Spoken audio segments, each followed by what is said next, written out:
प्रत्यार्थी संख्या 3 द्वारा निर्भर किया गया अंतिम मामला गुरुबख्श सिंह बनाम financial commission bracket start 1991 supplementary within bracket 1 SCC 167 bracket close है विराम। उपरोक्त मामले में उच्चतम न्यायालय के न्यायाधीशगण displaced persons compensation and rehabilitation rules सन 1955 के अधीन अद्भुत होने वाले विवाद पर विचार कर रहे थे विराम। मैंने उपरोक्त मामले के तथ्यों का सावधानीपूर्वक अनुशीलन किया है और मेरी राय है कि उपरोक्त मामला भी प्रत्यार्थी संख्या 3 को किसी प्रकार की सहायता नहीं करता है विराम पैरा।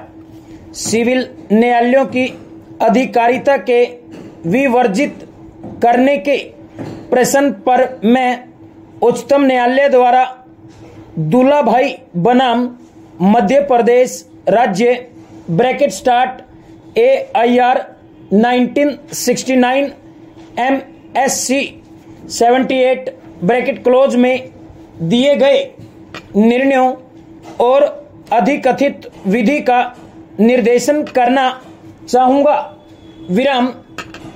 उपरोक्त मामले में उच्चतम न्यायालय के न्यायाधीशगण निर्धारण से संबंधित विधि के उपबंधों पर विचार कर रहे थे और यह धारित किया कि मामले के तथ्यों और परिस्थितियों के आधार पर सिविल न्यायालय की अधिकारिता वर्जित नहीं थी विराम। उपरोक्त मामले पर विनिश्चय करते समय उच्चतम न्यायालय के न्यायाधीशों ने सिविल न्यायालय की अधिकारिता के वर्जन के संबंध में सिद्धांत अधिकथित किए हैं जो बहुत महत्वपूर्ण है और सिविल न्यायालयों द्वारा वादों को ग्रहण करने के लिए निर्देश के लिए अत्यंत महत्वपूर्ण है जो निम्न प्रकार से है विराम पैरा। जहां कोई कानून विशेष अधिकरणों के आदेशों को अंतिमतः देते हों वहां ऐसे मामलों में जहां किसी वाद में सिविल न्यायालय सामान्यतः जो कुछ करती के समान पर्याप्त उपचार है तो सिविल न्यायालय की अधिकारिता वर्जित मानी जाएगी विराम।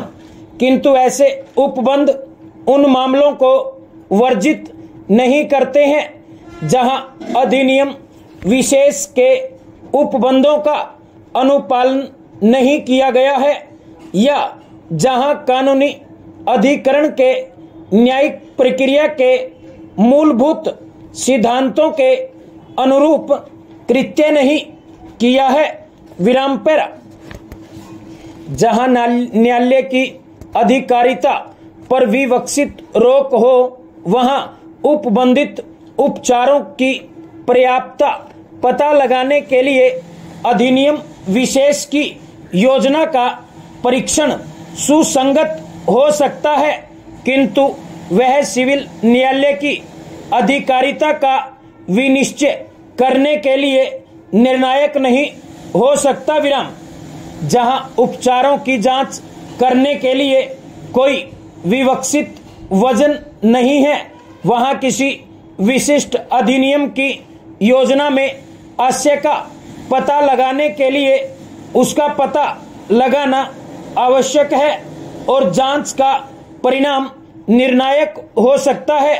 बाद के मामलों में यह देखना आवश्यक है कि यदि कानून कोई विशेष अधिकार या दायित्व वर्जित करता है और अधिकार या दायित्व का अवधारण करने के लिए उपबंध करता है और यह और अधिकथित करता है कि उक्त अधिकार और दायित्व के संबंध में समस्त प्रश्न इस प्रकार गठित अभिकरण द्वारा अवधारित किए जाएंगे और कि यह उपचार सिविल न्यायालय के कृत्यों से सुसंगत है, उक्त नियम द्वारा विहित किया गया है या नहीं।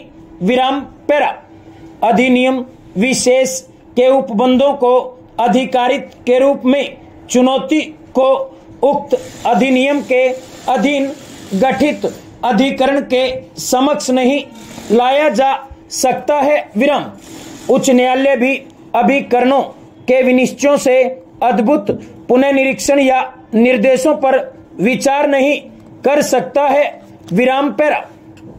जब कोई उपबंध पहले ही असंवैधानिक घोषित कर दिया जाए या किसी उपबंध की संवैधानिकता को चुनौती दी जाती है तब कोई वाद किया जा सकता है। विराम। किसी उत्प्रेक्षण रीट में प्रत्यार्पण का निर्देश सम्मिलित किया जा सकता है यदि वह दावा परिसीमा अधिनियम द्वारा विहित समय के भीतर स्पष्ट रूप से है, किंतु यह किसी वाद का स्थान लेने वाला बाध्यकारी उपचार नहीं है। विराम पैरा। जहां किसी अधिनियम विशेष में संवैधानिक सीमाओं से अधिक संग्रहित या विधि विरुद्ध रूप से संग्रहित करके प्रत्यार्पण के लिए कोई उपाय नहीं है तो एक वाद संसित किया जा सकता है। विराम पैरा। किसी निर्धारण के उसकी असंवैधानिकता के साथ साथ उसकी सत्यता का प्रश्न भी प्राधिकारियों के विनिश्चय के लिए हो सकता है और उसमें कोई सिविल वाद नहीं किया जा सकता। विराम पैरा।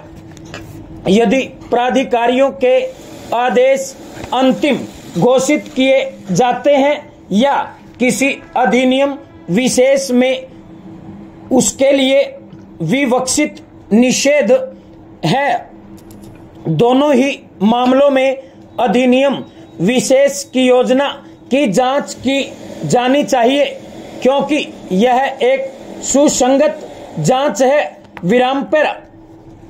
जब तक कि उपरोक्त अधिकथित शर्तें लागू न होती तो किसी सिविल न्यायालय की अधिकारियों का वर्जन का तुरंत ही अर्थ नहीं लगाया जाना चाहिए। विराम।